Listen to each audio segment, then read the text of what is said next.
name is Matt Kwan. My SYP was Alternative Energy. And I'll begin with kind of an introduction to Massachusetts, where we're all very liberal. We're all, the majority, and we all have this green-minded approach. So when someone brings up stuff like alternative energy, we have this big support. We have all these like tax incentives and such. Problem is, I'm going to bring up a couple charts, is that we live up there in the northeast, and we're in the green, so that's like medium-low amounts of solar resources, because if we're looking for our natural resources, we don't receive an entire lot. The same thing happens when you look at wind energy. This one we're still in the medium, with the middle of the country being the highest. And so we have this complete willingness to accept green energy, but we don't really have the geographical advantage to doing so, to implanting such things. So I chose this SYP because last year I was in green engineering, and I built this wind turbine for independent project, and my buddy kept telling me how it doesn't really work, because like I can spin it by hand, and it would show on the voltmeter and such, and I can like spin it with a drill and it'd get higher. But if I take it outside, it'd like have a couple whimsical spins every now and then, but it wouldn't be feasible. So like I could never mount it, and it would never be really good for anything. So he told me, like, Matt, there's not enough wind in Newton to actually get anything. So my SYP was saying, like, all right, we live in kind of like a temperate, somewhat urban area. We should either optimize what we have, so take all this diffuse energy from the wind and from the sun and make the most of it, or we can utilize new sources of energy that hasn't been looked into before, that a city could use. So this brings me to my 4 sub-projects I was looking into. So on the upper left, that's piezoelectricity. Upper right, that's a solar parabolic trough. Bottom left, that's bike power, and bottom right is kite power. And so I'll go into each one of them one by one. So I'll begin with utilization, which is like people power. And so bike power, it was interesting because you can strap a DC motor to the back, have the wheel turn the flywheel. You can just use the gears and have that turn the DC motor, and through electromagnetism, it can get you a DC output. And you can put that into a gym or something. There's a Columbia athletic club that connected all its bikes to its electricity supply, so that's been put into effect. There's also piezoelectric panels. The thing about piezoelectricity is that it's a ceramic, and when you deform it in some way by like smushing it or bending it, it generates a quick spark of electricity. It can be found in like butane lighters. How that works is you press the child safety thing, you pull the trigger, that sends a hammer, hits a piezoelectric material, and that creates a spark which lights the butane.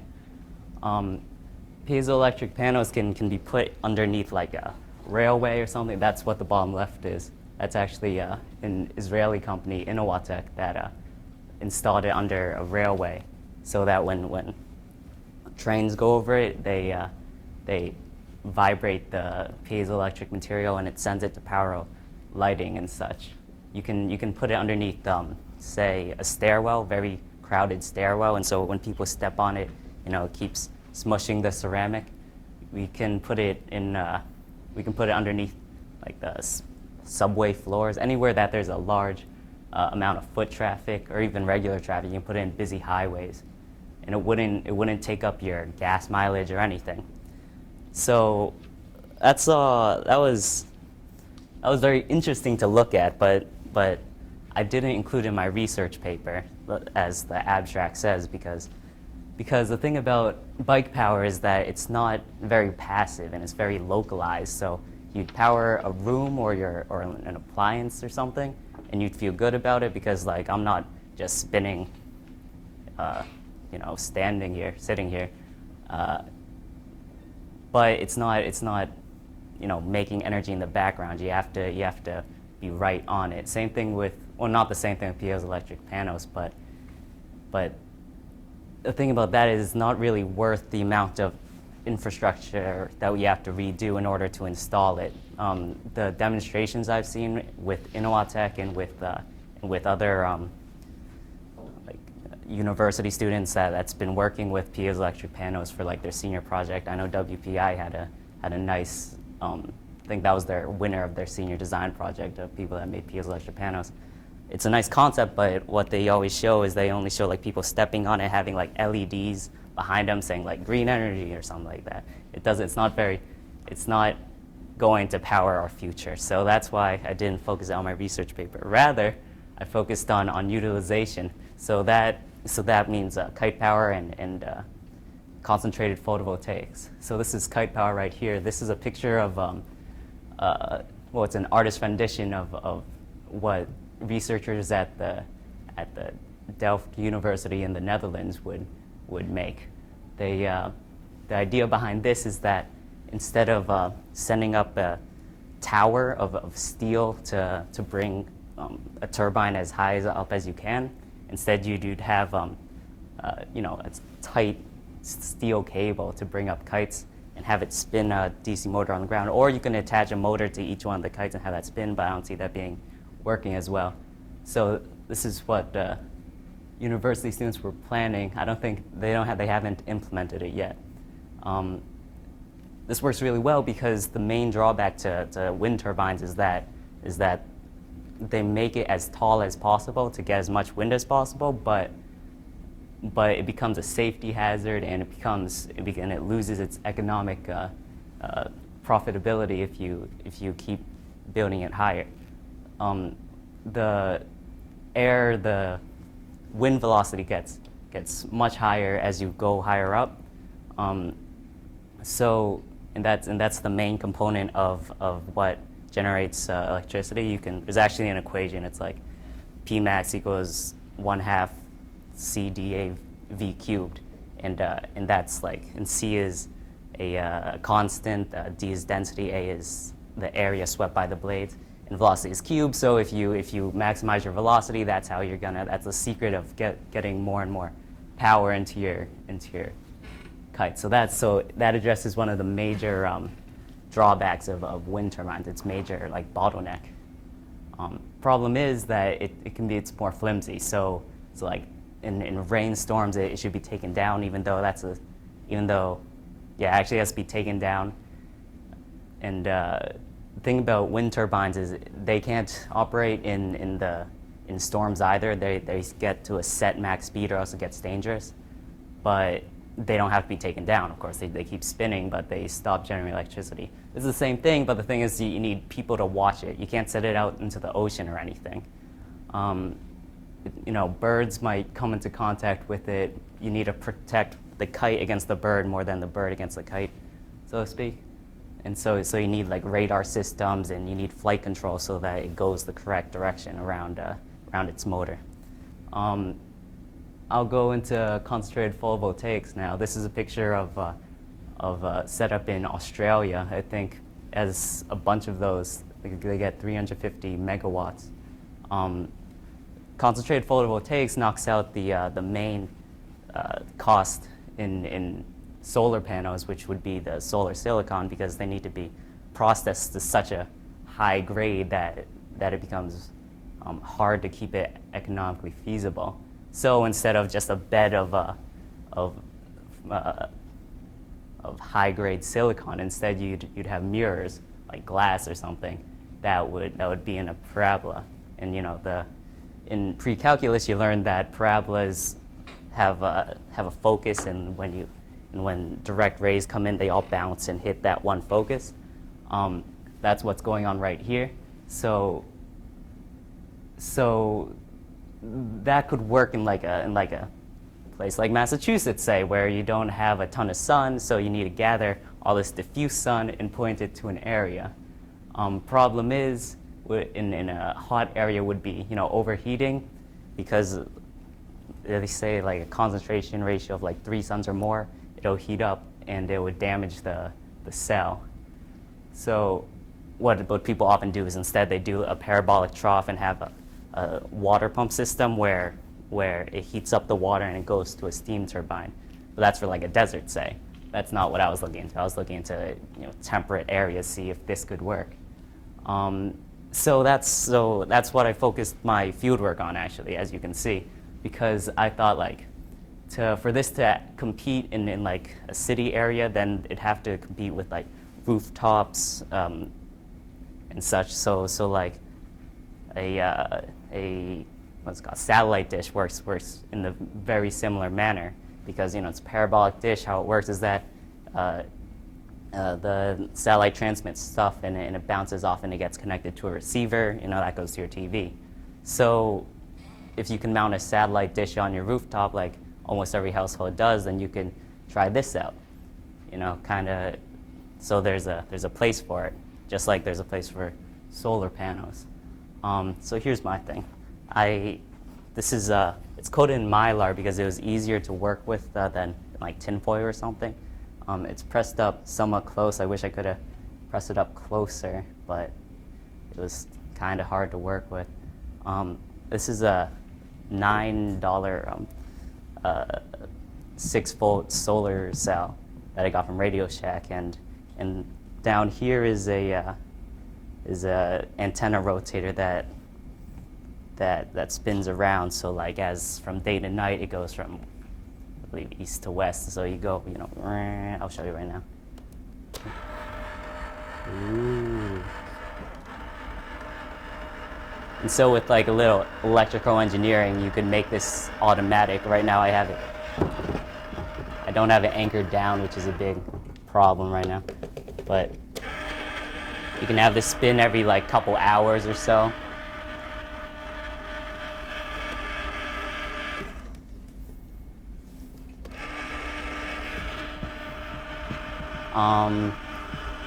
I finished this quite recently, actually, so I haven't gone a lot of testing. I took it out this morning, a couple hours ago, to see what happened. My issue with it is that this solar cell is very sensitive, so it's very good at what it does, unfortunately, because like I have this and I wanted to get data, so I put like an umbrella under it, and I was connected to a voltmeter and nothing happened. I also put my hand in front of it to see what happened. The voltmeter was still reading like 5.5 volts. So this is a very good solar cell, I guess, but it wasn't really appropriate for my design. What I wanted was what they were using, a multi-junction solar cell, which takes more wavelengths in light than what this does. This has like a 37% theoretical capacity for the amount of light that's coming down on. Thing is, they don't sell multi-junction solar cells. To people like you and me. There's a finalist in the Tufts University Energy Conference that was working on something just like this, but they got their hands on a multi-junction solar cell. So they're like doing my project, but with big boy equipment. So I don't know what to say. What I would like would be maybe to replace this and see or maybe get like a sunnier day. See if like how well it reflects into it. See if this burns up, because we're in Newton and we don't know whether or not, and like it's not a very hot climate, so it wouldn't, overheating maybe wouldn't be as bad a problem. So I'm just gonna end it here. Like let's look at this picture. It's the quintessential green energy picture, right? You have like a bright sunny day, plenty of solar panels, wind turbines in the back. But all this research got me thinking, what would this look like to us in 20 years? Would we look at this and say like, this is still the state-of-the-art technology, they nailed it right here?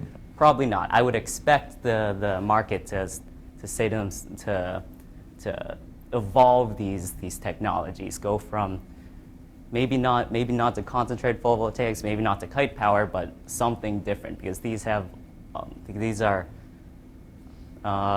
one day I think we'll see these as it's kind of like primitive green technologies. And although these might not be the solutions, is certainly a step in the right direction. Similarly, I think we should also expect to see new sources of energy from urban areas or in like any of the other places that you wouldn't find that the green market isn't using energy in. That's it. Thanks. Yep. So questions?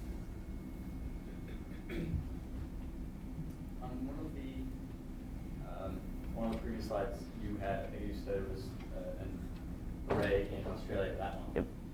You said something about, you quoted the energy that it was able to convert to something in the order of megawatts. Was that per unit or over? Oh, for their entire field, it was 350 megawatts. Okay. Yes. What's the parts list and cost for your Oh, collection? yeah. I sent in a grant for the new conservators to look at. They first rejected my first one because I was going to work on all 4 projects, and they said you're not going to be able to do that amount of time. They were probably right. So I sent in a new one for this one, but they haven't gotten back to me yet. This costed around like $80, the rotator, which comes with all the parts in the box. This with the feed arm cost $37 total, and this costed $9. So the parabolic surface is a reassembled part? You Uh, don't have to manufacture any of oh yeah. Underneath here it says DirecTV, multi-satellite dish. Yep. Why did you choose to overlay with Mylar if it was already a reflective dish? It's reflective for not for light. This is the color of it. It's like a dark gray. It's reflective for like radio waves that satellites broadcast, but not for light. Yes. Hi, Matt. Sorry, I know I came in late. I apologize. But I wanted to see if you could explain a little bit more about the kites and that, like, quite understanding how the energy is created from that. So the base there would be some type of turbine of some sort, and the kites would be set up so that there's a flight system which makes it fly in a circle, and it gets its wind from higher altitude so that you get higher power winds. Okay, so the kites would. Yeah, but you need a flight system so that it's not just wobbly wherever they please. Yes. Can you go back to the slide with the original technology and the piezoelectric? Yes. I've heard about this before. I think we using kind of basketball courts or something to kind of generate almost like promotional style energy. How sustainable and how durable is the ceramic that they use? Like, is this something that if they were to put on the freeways, like high traffic areas, as you said, that's something that could, sustain itself for a decade or 2 decades, or is this something that, or do they know the capacities of it at this point? No, I don't. I'm not sure how long it could last and continue to generate electricity. It's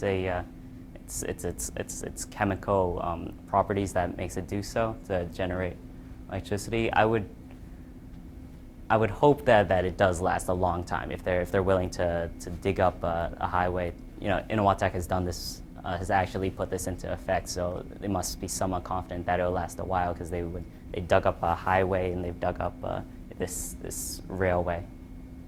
So I'm sorry, I don't have a number for you, but I would expect a long time.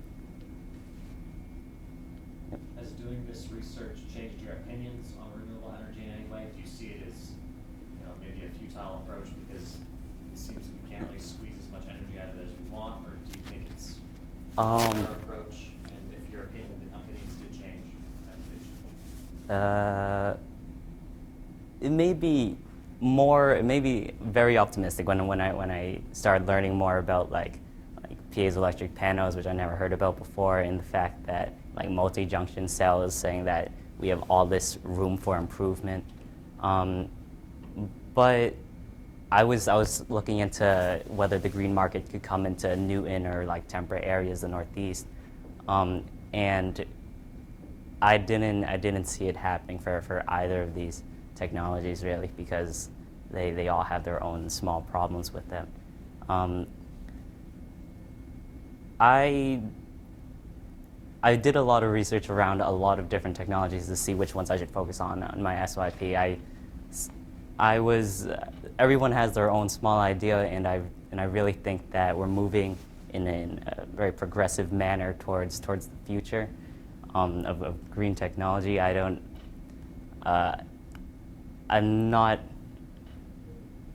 waiting for in like 20 years or so when wind turbines and solar panels get knocked out, and I'm excited for that day.